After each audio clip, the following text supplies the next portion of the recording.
오늘 은혜 받으실 하나님의 말씀 함께 살펴보겠습니다. 오늘 함께 살펴볼 하나님의 말씀은 열왕기하 7장 1절로 10절까지 말씀 되겠습니다. 열왕기하 7장 1절로 10절까지 말씀입니다. 구약성경 571면을 열어주시면 감사하겠습니다. 열왕기하 7장 1절로 10절까지 말씀입니다. 열왕기하 7장 1절부터 10절까지 말씀 다 찾으신 줄 믿고 제가 봉독해 드립니다. 엘리사가 가로되 여호와의 말씀을 들을지어다. 여호와께서 가라사대 내일 이맘때에 사마리아 성문에서 고운 가루 한 스아에 한 세겔을 하고 보리 두 스아에 한 세겔을 하리라 하셨느니라. 그때 한 장관 곧 왕이 그 손에 의지하는 자가 하나님의 사람에게 대답하여 가로되 여호와께서 하늘에 창을 내신들 어찌 이런 일이 있으리요. 엘리사가 가로되 내가 내 눈으로 보리라. 그러나 그것을 먹지는 못하리라 하니라. 성문 어귀에 문둥이 네 사람이 있더니 서로 말하되 우리가 어찌하여 여기 앉아서 죽기를 기다리라. 우리가 성에 들어가자고 할지라도 성중은 주리니 우리가 거기서 죽을 것이요 여기 앉아 있어도 죽을지라. 그런즉 우리가 가서 아람 군대에게 항복하자. 저희가 우리를 살려두면 살려니와 우리를 죽이면 죽을 따름이라 하고 아람 진으로 가려 하여 황혼에 일어나서 아람 진가에 이르러 본즉 그곳에 한 사람도 없으니 이는 주께서 아람 군대로 병거 소리와 말 소리와 큰 군대 소리를 듣게 하셨으므로 아람 사람이 서로 말하기를 이스라엘 왕이 우리를 치려하여 햇사람의 왕들과 애굽 왕들에게 값을 주고 저희로 우리에게 오게 하였다 하고 황혼에 일어나서 도망하되 그 장막과 말과 나귀를 버리고 진을 그대로 두고 목숨을 위하여 도망하였습니다. 그 문둥이들이 진가에 이르자 한 장막에 들어가서 먹고 마시고 거기서 은과 금과 의복을 가지고 가서 감추고 다시 와서 다른 장막에 들어가서 거기서도 가지고 가서 감추니라. 문둥이가 서로 말하되 우리의 소위가 선치 못하도다. 오늘날은 아름다운 소식이 있는 날이오늘 우리가 잠잠하고 있도다. 만일 밝은 아침까지 기다리면 벌이 우리에게 미칠지니 이제 떠나 왕궁에 가서 고하자 하고 드디어 가서 성문지기를 불러 고하여 가로되 우리가 아람진에 이르러 보니 거기 한 사람도 없고 사람의 소리도 없고 오직 말과 나귀만 메어 있고 장막들이 그대로 있더이다. 아멘. 2주 전에 우리는 아람 왕 베나닷에 의해 포위당했던 북이스라엘 수도 사마리아 성에 대한 이야기를 함께 살펴보았습니다. 아람 왕 베나닷이 온 군대를 모아 사마리아 성을 둘러싸서 쥐 한 마리 빠져나갈 수 없을 정도로 겹겹이 포위하고 있으니 사마리아 성 사람들은 도간에 든 쥐 마냥 성 안에 갇혀있는 신세가 되어버리고 말았습니다. 그렇게 시간이 지나다 보니 성 안의 사람들은 먹을 것이 다 떨어져서 극심한 굶주림에 자식까지 삶아먹을 정도의 참담하고 처참한 상상할 수도 없는 상황이 전개되고 있던 터였습니다. 외부의 다른 나라의 지원군은 아예 꿈도 꾸지 못한 채 성 안의 모든 사람들이 완전히 비관하고 절망하고 또 좌절하게 되었고 북이스라엘 왕 또한 하나님에 대한 원망이 절정에 달하면서 이에 대한 원망의 화풀이로 당시에 활동하던 하나님의 선지자 엘리사를 죽이기 위해서 사람을 보내었습니다. 그런데 왕의 명령을 받고 엘리사에게 간 군사들이 엘리사가 거처하는 곳에 이르렀을 때 바로 그때 비로소 하나님께서 선지자 엘리사를 통해서 말씀을 하시게 됩니다. 오늘 본문 말씀 7장 1절 말씀을 보니까 여호와께서 가라사대 내일 이맘때에 사마리아 성문에서 고운 가루 한 스아에 한 세겔을 하고 보리 두 스아에 한 세겔을 하리라 하셨느니라. 자, 이 말이 무슨 말입니까? 내일 이맘때에 성중에 먹을 것이 없어서 천정부지로 가격이 올랐던 양식이 풍성해져서 누구든 싼 가격에 양식을 사서 배 터지게 먹을 수 있게 될 것이라는 그런 하나님의 말씀인 겁니다. 사람들이 죽어가고 자식까지 삶아먹던 그 순간에 이 소식보다 사마리아 성 안에 있는 사람들에게 더 기쁜 소식은 없었습니다. 하나님의 이 말씀이야말로 그들에게 있어서 그들을 살리는 복음이었습니다. 그런데 그때 그 자리에 있던 왕을 보필하던 한 경호장관이 엘리사의 예언을 듣자마자 엘리사를 비웃으면서 말합니다. 엘리사여, 그런 어리석은 수작으로 내 목숨을 하루라도 더 부지하려고 하는가? 이 절망적인 상황에서 하나님이 하늘의 창고문을 여신다 해도 그런 일이 어찌 있을 수 있겠는가? 이 말을 듣고 엘리사는 부정적이고 비관적인 그 장관을 향해서 내 눈이 그것을 볼지라도 그러나 그것을 먹지는 못하리라, 이런 무서운 예언을 하게 됩니다. 이 본문을 통해서 우리는 하나님에 대해서 다시 한번 기억해야 할 것이 한 가지 있습니다. 그것은 우리 하나님께서는 말씀하시는 하나님이시라는 겁니다. 태초에 천지를 창조하실 때도 하나님께서는 온 우주를 말씀으로 창조하셨고 아담과 하와를 만드시고 그들에게 말씀을 하셨습니다. 아브라함에게 말씀하셨고 이삭과 야곱, 요셉에게 말씀하셨습니다. 그리고 그 이후 각 시대마다 동일하게 사람들에게 말씀을 해오신 분이 바로 하나님이시고 지금도 성도들에게 말씀을 해주신다는 것을 기억하시기를 바랍니다. 신약성경에 보시면 귀 있는 자들은 들으라라는 표현이 많이 나오고 있습니다. 귀 있는 자들은 들으라는 것도 결국은 우리 하나님께서는 말씀하시는 하나님이시라는 것을 전제로 하고 있는 겁니다. 하나님께서 말씀하시지 않으시면 아무리 귀가 있어도 귀가 3개가 있고 4개가 있어도 아무도 들을 수 없기 때문입니다. 하나님의 말씀을 들은 적이 없는 사람이 있다면 그것은 하나님께서 말씀을 하시지 않으셨기 때문이 아니라 그 사람이 하나님의 말씀을 듣지 못했다는 것을 반증하는 증거입니다. 왜냐하면 하나님께서는 침묵의 하나님이 아니시라 자신을 계시하시는 하나님이십니다. 자신의 뜻을 알리시는 하나님이십니다. 그리고 사람들에게, 성도들에게, 하나님의 백성들에게, 하나님의 자녀들에게 말씀하시는 하나님이시기 때문입니다. 사람은 육신으로 지음받았기 때문에 사람은 반드시 먹어야만 삽니다. 먹지 않고서는 얼마 버티지 못하는 것이 사람입니다.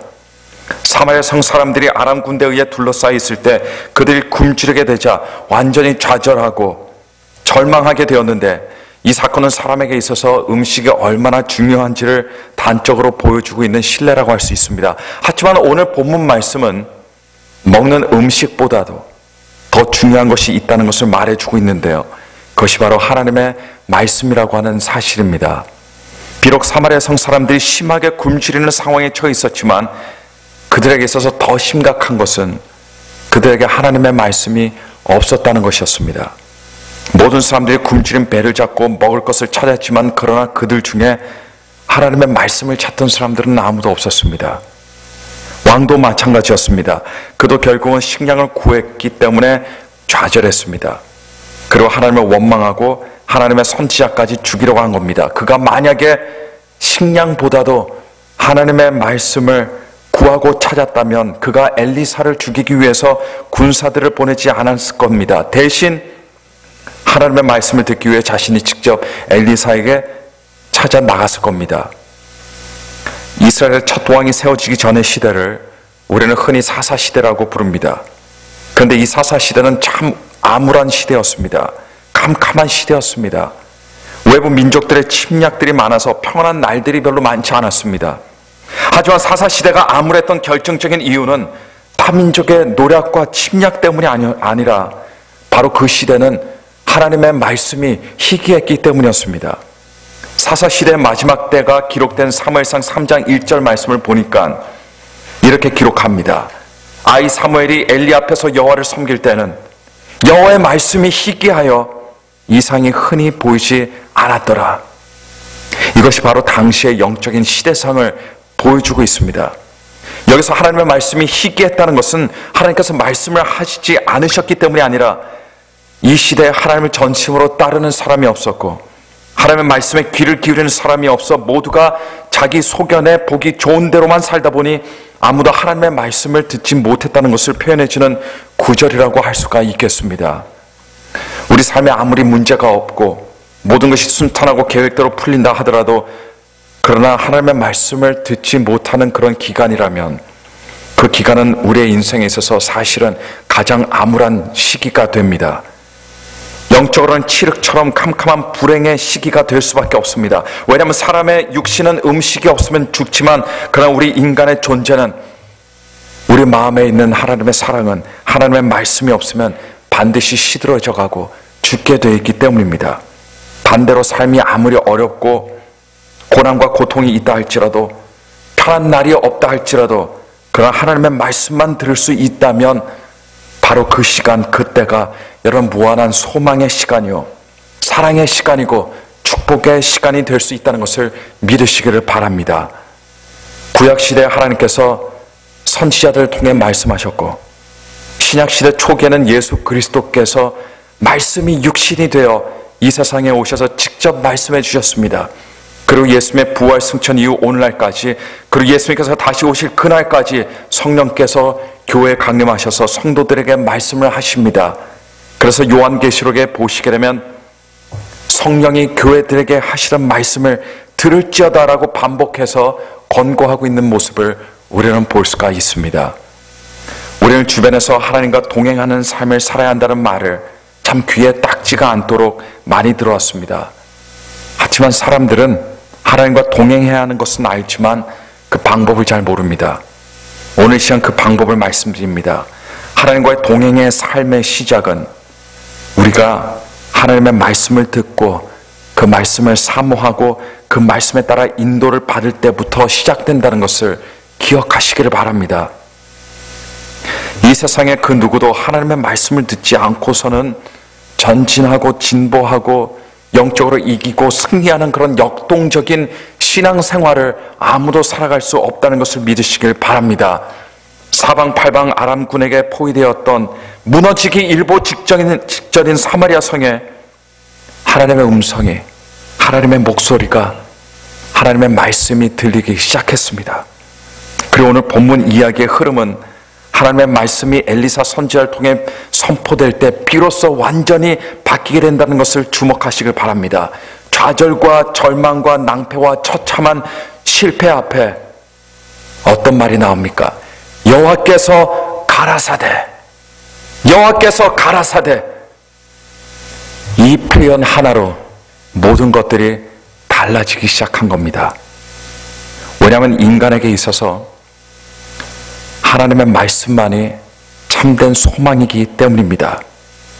그런데 엘리사 선지자를 통해서 하나님의 복된 구원의 말씀이 들려오던 그 자리에 왕의 측근인 장관 한 사람이 있었는데, 이 사람은 하나님의 말씀을 듣기는 들었는데 그 말씀을 받아들이지 않았습니다. 오히려 여호와께서 하늘에 창을 내신들 어찌 이런 일이 있을 수 있겠냐라고 반문을 했습니다.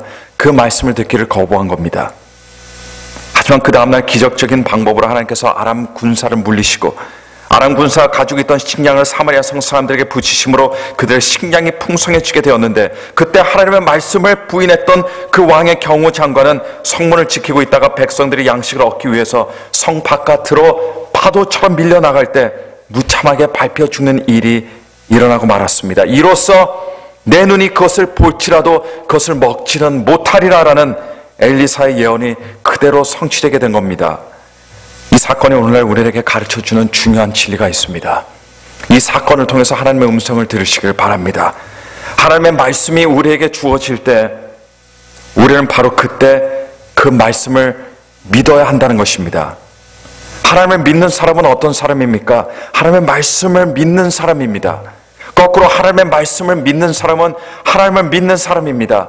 참다운 성도여 진실한 하나님의 사람은 언제든지 어디서든지 자기에게 하나님의 말씀이 주어질 때, 그 말씀이 주어질 때 그것을 의심 없이 믿는 사람이라는 것을 믿으시길 바랍니다. 그리고 여러분, 이것이 바로 신앙이라는 겁니다. 신앙이라는 것은 교회에 출석하는 것을 말하는 것이 아니에요. 단지 설교를 듣는 것이 신앙이 아닙니다. 하나님의 말씀이 내게 주어질 때, 내게 들려올 때 그 하나님의 말씀을 내 마음으로 받아들이고 온 마음으로 믿는 것, 온 몸으로 믿는 것, 이것이 신앙입니다. 하나님의 말씀을 듣는 모든 사람에게는 막중한 책임이 따르게 됩니다. 그 책임은 무슨 책임입니까? 하나님의 말씀이 이루어지고 안 이루어지고에 대한 책임이 아니에요. 그것은 하나님의 책임입니다. 그러나 하나님의 말씀을 듣게 된 사람들, 하나님의 말씀이 주어지게 된 사람들에게 주어진 책임은 바로 그 말씀을 믿는 겁니다. 구약 성경에 등장하는 애국왕 바로는 바로 여기에서 실패를 한 대표적인 사례라고 할 수 있습니다. 하나님께서 모세를 통해서 여러 가지 이적과 기적들을 베푸시면서 그에게 이스라엘 백성들을 놓아주기를 말씀하셨지만, 그러나 바로와 하나님의 말씀을 대면하는 그 순간마다, 그때마다 하나님의 말씀을 믿기를 거부하고 그리고 그 말씀을 받아들이기를 거부했습니다. 결국 그는 불행한 사람이 되어버리고 말았습니다. 예수님께서 가버나움에 가셨을 때 한 백부장이 예수님께 찾아온 적이 있었습니다.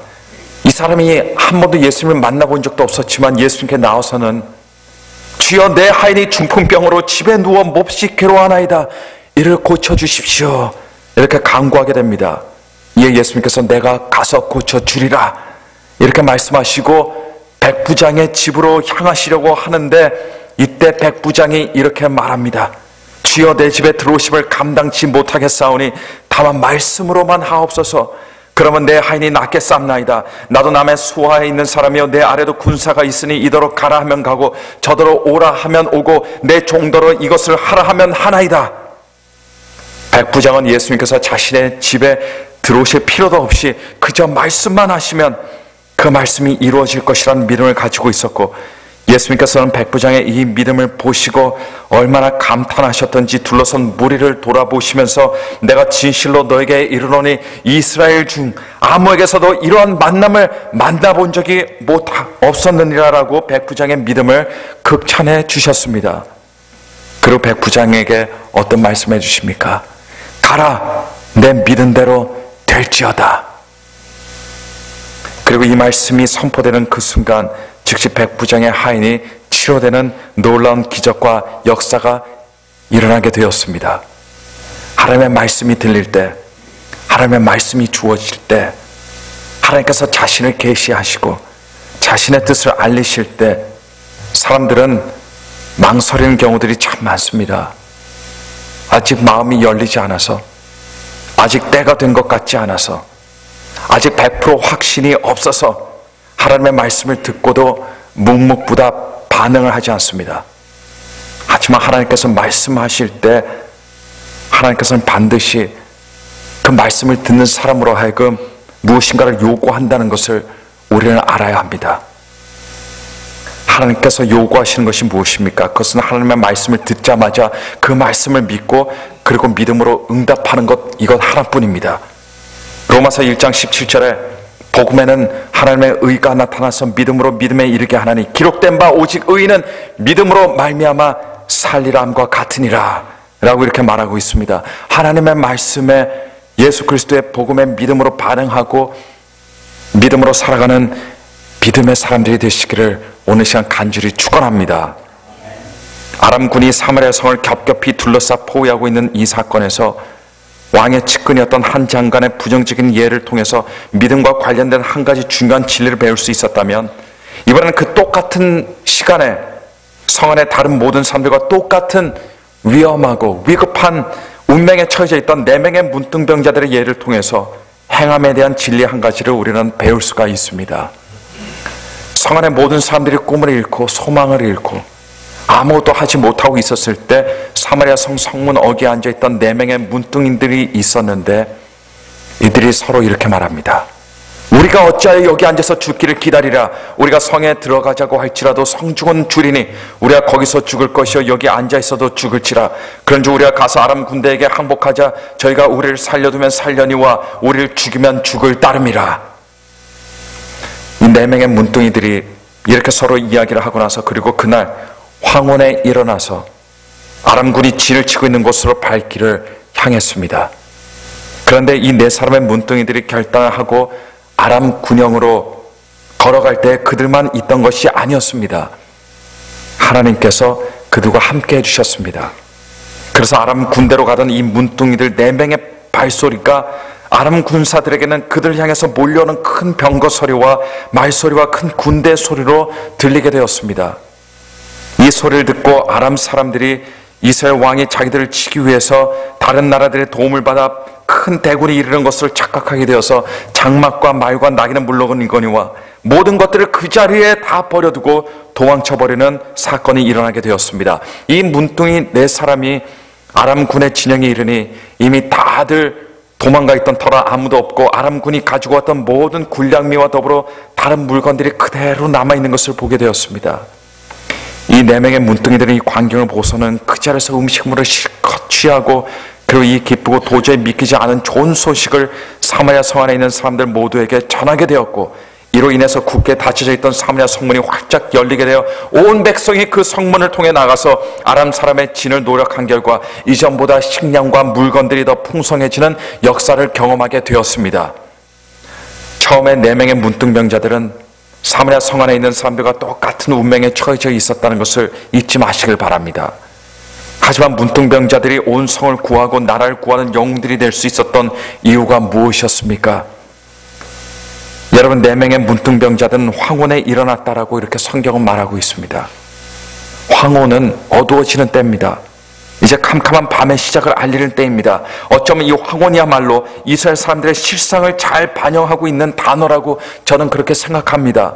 이스라엘 사람들 모두가 다들 낙담하고 좌절하고 포기하고 원망하고 절망하고 그 어떤 좋은 일도 기대하지 못하고 있는 그런 때를 상징하는 것이 바로 이 황혼이라고 하는 단어입니다.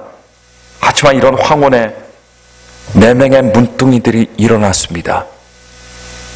그리고 그들은 우리를 살려두면 살려니와 우리를 죽이면 죽을 따름이라, 이런 결단을 하고 아람군 진영으로 향하게 된 겁니다. 그들은 비록 나라를 구하기 위해서 나선 사람들이 아니었지만, 그러나 그 아무도 그 어떤 것도 하지 못하고 있을 그때에 그들은 비장의 결단을 하고 다른 사람들은 다 앉아있을 그 순간에 그들은 그 자리에 일어선 사람들이었습니다. 창세기서부터 요한계시록까지의 하나님의 말씀은 진리와 관련해서 우리에게 그 진리가 무엇인지, 그 진리가 누구인지를 분명하게 알려주고 있습니다. 즉 하나님의 아들이신 예수 그리스도께서 진리시요 인간의 구원이 오직 예수 그리스도에게만 있는 것을 계시하고 있습니다. 그러나 동시에 성경은 우리 사람과 관련해서는 처음부터 끝까지 2가지 것을 요구하고 촉구를 하는데요. 하나는 하나님의 말씀을 들을 때 그것을 가슴으로 의심 없이 믿어야 하는 것과, 그리고 믿음을 행해야 할 때는 행해야 된다는 이 2가지 것들을 가르치고 있습니다. 하나님의 말씀을 들릴 때 그 하나님의 말씀을 믿지 않고, 그리고 우리의 믿음을 행해야 할 때 그때를 놓쳐서 행하지 않게 되면 여러분, 성도의 삶은 어떤 삶이 되어버리고 맙니까? 그야말로 열매 하나 없는 빈 껍데기의 삶이 되어버리고 마는 겁니다. 여러 때와 마찬가지로 시몬 베드로는 생업을 위해서 고기를 잡으러 갈릴리 바다로 배를 타고 나갔습니다. 그의 동료들과 함께 밤새 그물을 던지면서 고기를 잡으려고 했지만 모두가 헛수고였습니다. 보통 갈릴리 바닷가에서는 어부들은 밤에 고기를 잡고 아침에 다시 육지로 돌아오게 됩니다. 왜냐하면 일단 태양이 중천에 뜨게 되면 온도가 올라가게 되고, 온도가 올라가게 되면 고기들은 더 깊은 곳으로 들어가기 때문입니다. 이미 허탕을 칠 대로 친 베드로는 모든 것을 접고 다음날을 위해서 육지로 돌아와서는 허탈한 심정으로 그물을 손질하고 있던 때에 바로 그때 예수님께서 그의 앞에 나타나신 겁니다. 예수님께서 베드로가 있는 곳에서 하나님의 말씀을 전하시고 나서, 그리고 베드로를 바라보시면서 깊은 데로 가서 그물을 내려 고기를 잡으라라고 말씀하셨습니다. 이때 베드로는 예수님의 이 말씀을 똑똑하고 분명하게 들었습니다. 베드로는 이제껏 어부로 살면서 잔뼈가 굵었던 사람이었습니다. 그런데 예수님의 이 말씀은 기본적인 상식으로 보나, 그가 가지고 있던 경험들을 통해 보나 도저히 납득이 될 만한 일이 아니었지만, 그러한 시몬 베드로가 대답했습니다. 선생여, 우리들이 밤이 맞도록 수고를 하였으되 얻은 것이 없지만은 말씀에 의지하여 내가 그물을 내리리이다. 그리고 다시 바다로 나가 예수님의 말씀대로 그물을 내리니 고기를 애운 것이 너무나 많아 그물이 찢어지는 놀라운 사건을 경험하게 된 겁니다. 여기서 중요한 것은요, 그물이 찢어질 정도로 많은 고기를 잡았다가 아닙니다. 여기서 중요한 것은 베드로에게 예수님의 말씀이 주어졌을 때 베드로는 그 말씀을 의심 없이 아무런 거부감 없이 받아들여 그 말씀을 믿었다는 사실이고, 그 이미 실패를 경험했던 베드로에게 있어서 시간적으로는 아침 시간이었지만 개인적으로 그때는 사실 어두워지는 황혼 같은 때였음에도 불구하고 베드로는 그 자리에 일어나서 자신의 믿은 바를 그대로 행했다고 하는 겁니다. 이것이 중요한 겁니다. 우리 하나님께서 일하는 시간은 아침과 황혼과 밤의 구분이 없습니다. 우리 인생의 어느 때에도 하나님께서는 일하시는 하나님이시고 역사하시는 하나님이십니다. 그래서 어떤 사람은 어릴 때부터 예수 그리스도를 믿게 되고 주님을 위해서 희생하고 헌신하며 살아가는 사람들이 있습니다. 어떤 때 보면 어떤 사람들은 일평생 세상에서 살다가 그러나 황혼기 때에 예수 그리스도를 만나고 그때 변화받는 사람들도 우리가 볼 수 있는 겁니다. 우리 주님께서는 어느 때이든 일하시고 어느 때이든 역사하실 수 있는 분이라는 것을 믿으시길 바랍니다. 그러나 하나님께서는 하나님의 말씀이 주어졌을 때 그 말씀을 믿는 사람들과, 그리고 그 누구라도 믿음으로 결단하고 믿음으로 그 자리에서 일어서는 사람들, 믿음으로 행하는 사람들을 통해서 그 사람들을 통해서 일하신다는 것도 오늘 시간 기억하시기를 바랍니다. 믿어야 할 때 믿어야 합니다. 하나님의 말씀을 들을 때 여러분 믿어야 합니다. 그리고 행해야 할 때는 믿음으로 행하시는 하나님의 복된 자녀들이 다 되어서 하나님께서 허락하시는 큰 축복을 누리고 풍성한 생명을 누리시는 여러분들 되시기를 오늘 시간 간절히 축원합니다. 오늘 말씀 생각하시면서 우리 함께 고개 숙여서 기도하겠습니다. 기도할 때 하나님 저희들에게 끊임없이 날마다 말씀하여 주시니 감사합니다. 그 말씀 귀한 보배처럼 받아들이게 하시고 그 말씀을 듣고 그 말씀대로 살아가고 우리의 믿음으로 응답하며 반응하며 살아갈 수 있는 축복의 말씀들 사람들 되게 해달라고, 그리고 말씀을 듣고 나서 그 말씀을 믿을 때 그 말씀을 행함으로 우리 주님의 영광을 드러내는 사람들이 되게 해달라고 우리 함께 통성으로 합심으로 다 함께 간절한 마음으로 기도하시겠습니다. 기도하겠습니다.